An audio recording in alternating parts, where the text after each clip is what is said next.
Imagine walking through life completely unshaken, no matter what challenges come your way. Chaos around you, yet inside, absolute peace.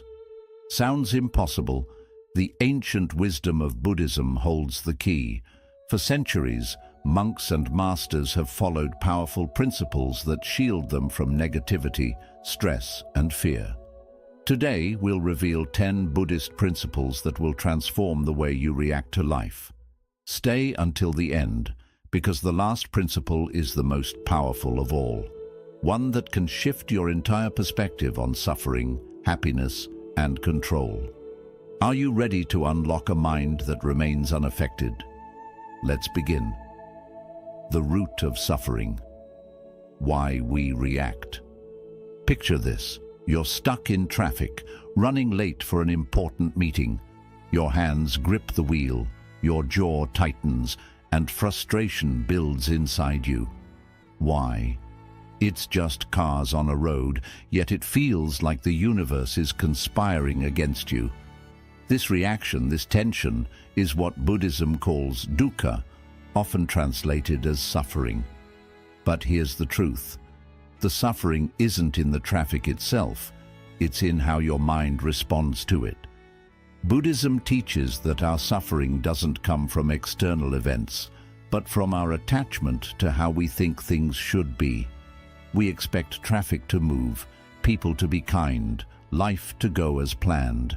And when reality doesn't match our expectations, we resist.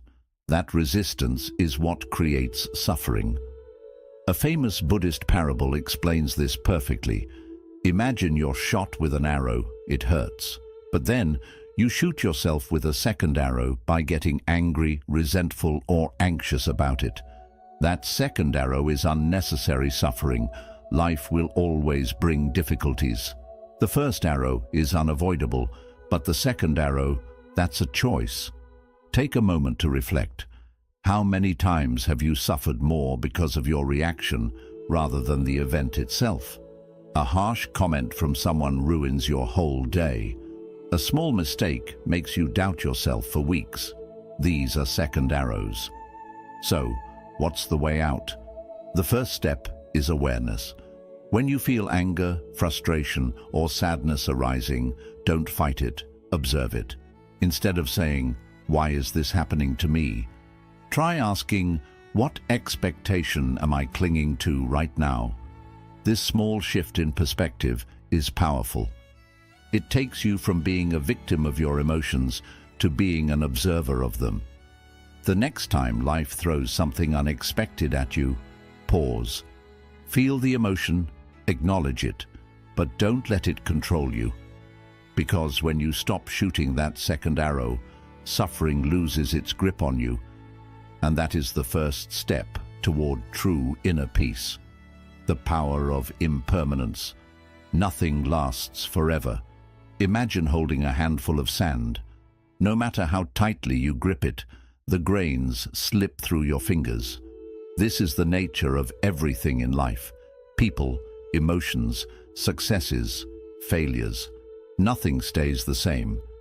Yet, we struggle. We chase happiness as if we can trap it in a bottle. We fear loss as if we could hold on forever. But Buddhism teaches a profound truth. Impermanence is not the enemy. It's the key to freedom. There's an ancient story about a wise Buddhist master who had a favorite teacup. He loved it. The shape, the color, the way it felt in his hands. But every time he drank from it, he reminded himself, this cup is already broken, not because he wanted it to break, but because he understood that one day it would. When it finally shattered, he didn't suffer. He had already accepted its impermanence. Now, think about your own life, the relationships you cherish, the emotions you feel, even the problems that seem overwhelming right now. They are all like that teacup. They will change. Some will fade, some will end, and some will transform into something new. But when we resist this truth, when we demand that things stay the same, that's when suffering begins. So, How do we embrace impermanence instead of fearing it? 1. Appreciate the present fully. When you understand that everything is temporary, you begin to cherish it more. That moment with a loved one, that sunrise, that laugh, they become precious because you know they won't last forever. 2. Let go of attachment. If something is meant to go, let it go. Holding on too tightly to anything, whether it's a person, a job, or an idea of how life should be, only creates pain. 3. See change as a teacher. Instead of fearing endings, ask, what is this moment teaching me? Every change, even the painful ones, holds a lesson that leads to growth. There's a Buddhist phrase that sums this up beautifully: this too shall pass. The joy, the sorrow, the triumphs, the failures, they all pass.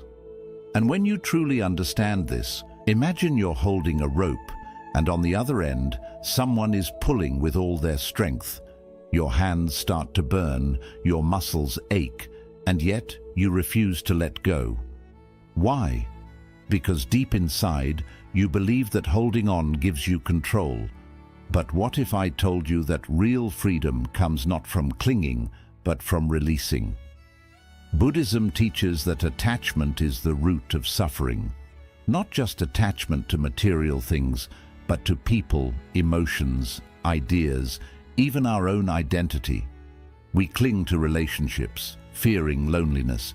We attach ourselves to success, terrified of failure. We hold on to anger, pain, or past regrets as if they define us. And in doing so, we become prisoners of our own mind. But let's break this down. Why do we attach in the first place? At its core, attachment comes from fear. Fear of loss, fear of change, fear of the unknown.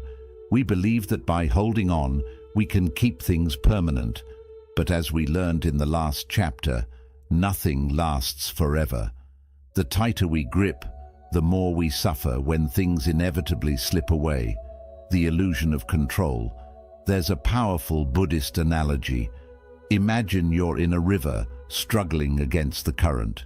You're trying to swim upstream, exhausting yourself, fighting the natural flow of life. That's attachment. Now, imagine you stop resisting. You let go, you trust, and suddenly you're flowing effortlessly with the river. That's non-attachment. Non-attachment doesn't mean you don't care. It doesn't mean you stop loving, stop feeling, or stop trying. It means you love without clinging, you experience without fear, and you live without resistance. Think about your own life. How many times have you been hurt because you couldn't let go of something? A past relationship, a missed opportunity, a grudge that still lingers. We carry these burdens for years, even decades, believing they define us. But they don't. They are just stories we refuse to close. How to practice non-attachment. 1. Recognize impermanence in everything. Instead of resisting change, expect it. When you embrace the truth that everything is temporary, you stop fearing loss and start appreciating the present. 2. Detach from outcomes. We suffer not because things go wrong, but because we expect them to go a certain way. Practice doing your best without obsessing over results. 3. Observe your thoughts, don't become them. When sadness, anger, or fear arise, don't identify with them. See them like passing clouds in the sky, temporary, fleeting, and separate from who you truly are. 4. Let go of the past. Forgiveness isn't about others, it's about freeing yourself. Carrying resentment is like drinking poison and expecting the other person to suffer. Release it. 5. Live with open hands. Imagine life as a handful of sand. If you grip it too tightly, it slips away. But if you hold it gently, it stays. Let things and people come and go naturally without forcing them to fit your expectations. 6. The ultimate freedom. There's a story of a Zen master who had a beautiful silver bowl. One day, a student accidentally knocked it over, shattering it into pieces. The student was terrified, expecting the master to be furious, but the master simply smiled and said, "It was already broken." This is the mindset of true non-attachment. Understanding that everything in life, our possessions, our relationships, even our own body, is already broken, already temporary. When we accept this, we stop resisting reality, we stop fearing loss, and we discover a peace that no external event can shake. Because in the end, non-attachment isn't about giving up on life, it's about truly living it without fear, without clinging, and without suffering. 7. The mind as an observer, seeing without judgment. Imagine sitting on a hill, watching the clouds drift across the sky. Some are light and wispy, others dark and heavy with rain. But no matter their shape, size or speed, you don't try to stop them. You don't judge them as good or bad. You simply observe. Now, what if you could watch your thoughts the same way?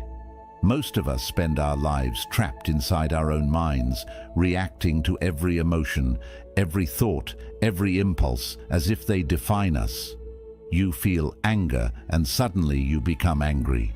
You feel anxious, and now anxiety consumes you. But Buddhism teaches something powerful. You are not your thoughts, you are the observer of them. Why do we react? Let's say someone insults you. Instantly your heart races, your face gets hot, and your mind floods with angry thoughts. A feeling is just a feeling. Like clouds in the sky, they come and go. The problem isn't the thoughts themselves, it's that we attach to them, we judge them, and we let them control us. The power of becoming the observer.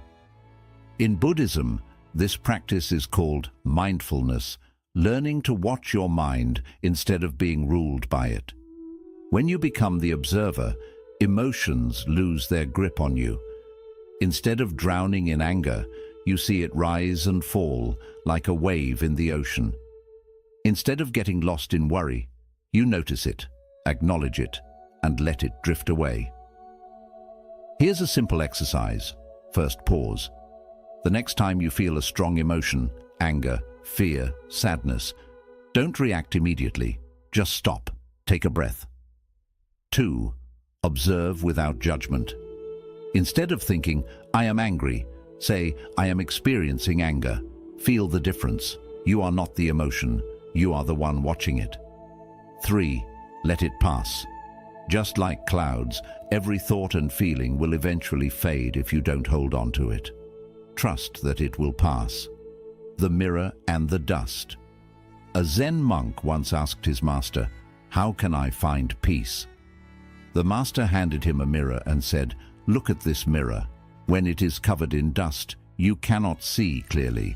Your mind is the same way, covered in judgments, opinions and reactions. Wipe away the dust and the truth will appear." Most of us live with a dusty mirror, reacting blindly to everything that happens.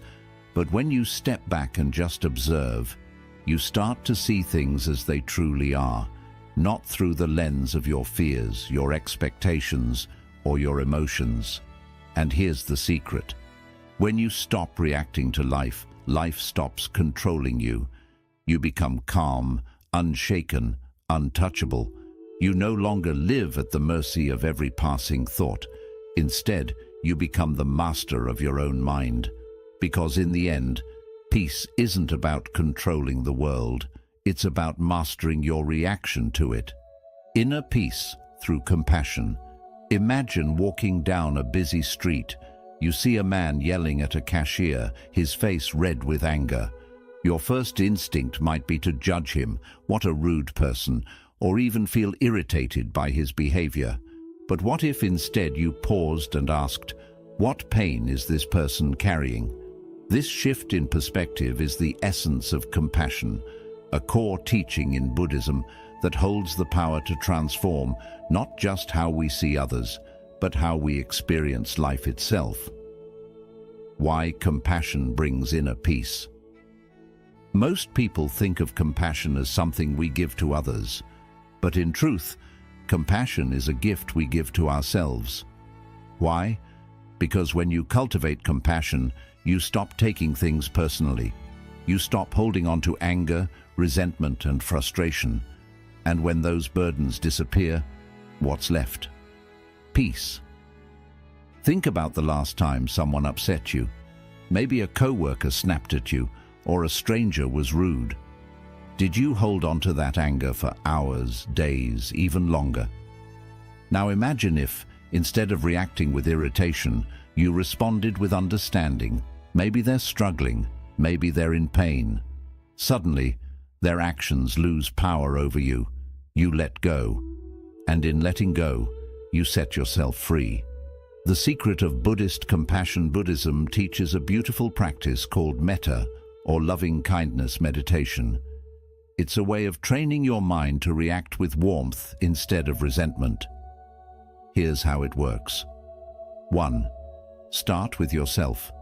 Close your eyes, take a deep breath, and silently repeat, "May I be happy. May I be peaceful. May I be free from suffering." 2. Expand to others. Now think of someone you love and wish the same for them. May they be happy. May they be peaceful. May they be free from suffering. 3. Extend it further. Bring to mind someone neutral, like a stranger, and repeat the process. 4. Finally, send compassion to someone difficult. This is the real test. Picture someone who has hurt or annoyed you, and without forcing it, wish them peace too. At first, this might feel unnatural. Why wish peace to someone who's caused you pain? But here's the truth. Holding on to anger is like drinking poison and expecting the other person to suffer. When you send them compassion, you're not excusing their actions. You're freeing yourself from the emotional weight they have over you. How compassion transforms your life. When you approach life with compassion, something remarkable happens. You become unshaken, the rude stranger, the difficult boss, the unfair situation. They no longer have control over your emotions. You stop taking things personally. Instead of reacting with anger, you start asking, what pain is behind this? And that understanding dissolves negativity. He insulted him, mocked him, and tried to provoke a reaction. But Buddha simply smiled and remained calm. Finally, the man demanded, "Why aren't you reacting?" Buddha asked him, "If someone offers you a gift, but you do not accept it, to whom does the gift belong?" The man replied, "To the giver, of course." Buddha nodded. "Then why should I accept your anger? This is the power of compassion. It allows you to see beyond someone's words or actions. It keeps you from absorbing negativity. And most importantly, it brings you unshakable inner peace. Because in the end, compassion isn't about changing others. It's about freeing yourself." Simplicity, the path to true freedom. Imagine waking up one morning to find that everything you own is gone. Your clothes, your phone, your car, vanished. At first, panic sets in, but then something unexpected happens. You feel light, free, unburdened, because for the first time, you realize that your happiness never depended on those things. This is the essence of Buddhist simplicity. In a world that constantly tells us we need more success, more possessions, more status, Buddhism teaches the opposite. True happiness comes from needing less. Why do we chase more? From a young age, we're conditioned to believe that happiness is just one step away. Once I get that promotion, I'll be happy. Once I buy that house, I'll feel secure. Once I achieve X, then I'll finally be at peace. But have you ever noticed that the finish line keeps moving? Every time you achieve one goal, another takes its place. And so we keep running, chasing happiness like a mirage in the desert, always just out of reach. Buddhism calls this samsara, the endless pursuit of desires that never truly satisfy us. The more we have, the more we want, and the more we want, the more we suffer. But what if the solution isn't in getting more, but in needing less? The power of simplicity. There's a Zen saying, a wise man is not the one who has the most, but the one who needs the least. Think about the happiest moments in your life. Were they tied to things? Or were they simple, laughing with a friend, watching the sunset, feeling the warmth of the sun on your skin? Happiness has never been in possessions. It has always been in presence. Buddhist monks embody this principle. They own almost nothing, a robe, a bowl, a few essentials. And yet, they radiate a peace that billionaires spend their lives chasing. Why? Because their joy isn't attached to things. It comes from within. How to embrace simplicity? 1. Declutter your life. Not just your home, but your mind. Let go of unnecessary worries, toxic relationships, and mental baggage. Ask yourself, do I truly need this? 2. Detach from material things. Owning things isn't bad, but being attached to them is. Use them, enjoy them, but don't depend on them for happiness. 3. Live in the present. When you stop obsessing over what's next, you start appreciating what's now. 4th, shift your focus from having to being. Instead of chasing more possessions, chase more experiences, more love, more wisdom. The story of the fisherman and the businessman. A businessman was on vacation when he met a simple fisherman. The fisherman spent his mornings fishing, then relaxed with his family, played music, and watched the sunset. The businessman said, "Why don't you fish more?" The fisherman asked, "Why?" The businessman said, "So you can make more money, buy a bigger boat, expand your business, and retire rich." The fisherman smiled and said, "And what would I do when I retire?" The businessman replied, "Relax, spend time with your family, play music, and watch the sunset." The fisherman laughed, "But I already do that now." This is the illusion we live under. We chase wealth and success, thinking they will bring peace, when peace was available all along, in the simplicity of the present moment, the freedom of needing less. When you simplify your life, something magical happens. Stress disappears, comparison fades. You stop running, stop chasing, stop struggling. And in that stillness, you discover something you were searching for all along, contentment. Because in the end, happiness isn't in having more, it's in being free from the need for more. Accepting change without fear. Imagine standing on the shore, watching the waves roll in. Some are small and gentle, others crash with force. But no matter how big or small, one thing is certain. But reality doesn't work that way. The more we try to hold on, the more we suffer. Think about it. Have you ever lost sleep worrying about the future? Have you ever felt anxious because things weren't going the way you planned? That's the mind resisting change, fighting a battle it can never win. Buddhism teaches that change isn't something to fear, it's something to embrace. Why? Because impermanence is what makes life beautiful. Flowers bloom, but they also wither. That's why they're precious.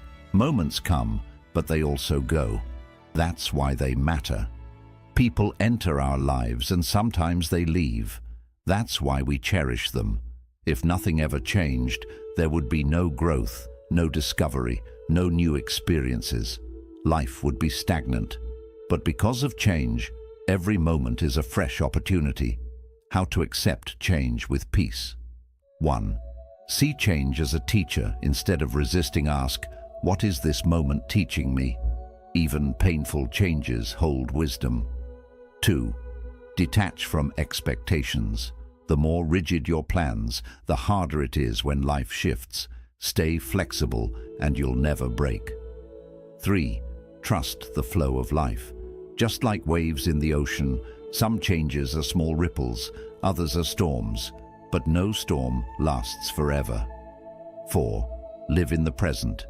The past is gone, the future is uncertain. The only place where life truly happens is now. The parable of the farmer. A farmer's horse ran away. His neighbor said, "Such bad luck." The farmer simply replied, "Maybe." The next day, the horse returned with 3 wild horses. The neighbor said, "What good luck?" The farmer replied, "Maybe." Later, the farmer's son tried to ride one of the wild horses and broke his leg. The neighbor said, "That's terrible luck." Again, the farmer said, "Maybe." Days later, soldiers came to recruit young men for war. Because the son had a broken leg, he was spared. The neighbor exclaimed, "What great luck!" And once again, the farmer said, "Maybe." This is the wisdom of non-resistance. The farmer understood that change itself isn't good or bad, it just is. It's our judgments that create suffering, the freedom of letting go. Imagine if, instead of fearing change, you welcomed it. Imagine if you trusted that whatever happens, good or bad, is part of your journey. Suddenly, life stops being a fight. You move with the flow, not against it. And in that flow, you find something rare and powerful, peace in the midst of uncertainty. Because in the end, change isn't the enemy. Resistance is. Let go, trust, and watch how life unfolds in ways you never imagined. Silence and stillness. The power of doing nothing. Imagine sitting by a calm lake at sunrise. The water is so still that it reflects the sky perfectly, like a mirror. Now imagine throwing a rock into the lake. The water ripples, distorting the reflection. This is exactly what happens to your mind in daily life. Every notification, every worry, every thought is like a rock disturbing the stillness of your inner world. We are constantly moving, constantly consuming information, constantly reacting. But what if the key to true clarity, true peace, and true strength wasn't in doing more, but in doing nothing? Buddhism teaches that stillness is not emptiness, it is power. In silence, the mind settles. In stillness, we see reality clearly. And when we stop chasing, stop striving, stop forcing, we discover something rare in this world, inner peace that no external event can shake. Why are we afraid of stillness? Most people fill their lives with noise, TV, social media, endless tasks, not because they enjoy it, but because they fear what happens in silence. In stillness, we are forced to face ourselves. Our thoughts, our emotions, our fears, they all rise to the surface. And that can be uncomfortable. But here's the truth. Avoiding yourself is what creates suffering. Facing yourself is what sets you free. The power of doing nothing. There's a Zen story about a monk who asked his master, "What is the secret to enlightenment?" The master simply replied, "Sit down and be quiet." At first, this seems too simple, but think about it. When was the last time you just sat in silence, with no distractions, no goals, no need to be productive? In modern life, we have lost this ability. And yet, the greatest wisdom, the deepest insights, and the most profound peace come when the mind is still. How to cultivate stillness. 1. Practice mindful pauses. Before reacting to anything, an email, a stressful moment, an argument, pause, breathe. Let the emotion settle before responding. 2. Spend time in silence daily. Just 5 minutes of sitting quietly, doing nothing, can shift your entire mental state. Observe your thoughts without getting attached to them. 3. Let go of the need to fill space. Not every moment needs to be productive. Some of the most valuable moments are the ones where you simply exist. 4. Listen more, talk less. In conversation, instead of planning what to say next, truly listen. You'll be surprised at what you learn. The story of the overflowing cup. A scholar once visited a Zen master to learn about wisdom. As the master poured tea, he kept pouring even after the cup was full. The tea spilled over, but the master continued. The scholar said, "Stop, the cup is full." The master smiled and said, "Your mind is like this cup, so full of thoughts, opinions, and distractions that nothing new can enter. Empty your cup, and you will find wisdom. This is the power of stillness. When you stop filling your mind with noise, you make space for true clarity, true understanding, and true peace.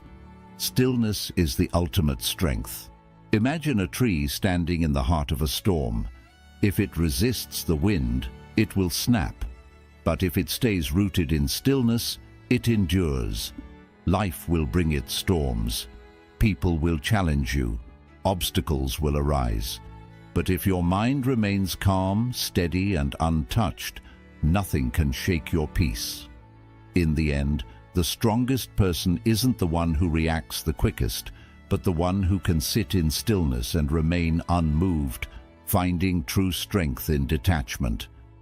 Now picture yourself gripping a rope that's burning your hands. It hurts, yet you refuse to let go. You think holding on keeps you safe, even though it's what's causing your pain. This is how we often live, clinging to people, beliefs, possessions, and even our own identity, thinking they give us control or security. But Buddhism teaches us something different. Real strength isn't in holding on, it's in knowing when to let go. From childhood, we're taught that attachment is love, that success means control. But everything we hold on to eventually fades. People change, things break, even our own bodies grow older. When your happiness depends on something outside of yourself, you give away your peace. But when you let go, you realize it was never about the things themselves. It was about the freedom you find without them. Letting go doesn't mean you stop caring. It means you love without attachment, experience without fear, and live without clinging to outcomes. Like a bird resting on a branch, it enjoys the perch, but its strength isn't in the wood beneath it. It's in its wings. If the branch breaks, it simply flies away. There's a story of two monks who carried a woman across a river. One released the moment she reached the other side, while the other carried the memory for hours. We do the same. We hold on to old pain, old stories, and past attachments long after their time has passed. But peace arrives the moment we set them down, because true strength isn't in gripping tighter, it's realizing you don't need to hold on at all. The ultimate principle. Embrace the present moment. Close your eyes for a second, take a deep breath, and feel it as it moves in and out of your body. That's it. That's life, happening right now. Not in yesterday, not in tomorrow, only now. Buddhism teaches that the present moment is all we truly have. The past is a memory, the future is just a thought. But this moment, this breath, is real. And when you learn to fully live here, everything shifts. You stop chasing, stop regretting, stop worrying. And in that stillness, you discover peace. The ultimate principle is simple. Be here now, because this moment is enough, and so are you. If this message spoke to you, don't leave without subscribing to the channel. You'll find more teachings here to help you live with peace and clarity. And now, I'd love to hear from you. Which of these principles spoke to you the most? How will you apply them in your life? Let's keep growing together. Leave your comment below. See you in the next video.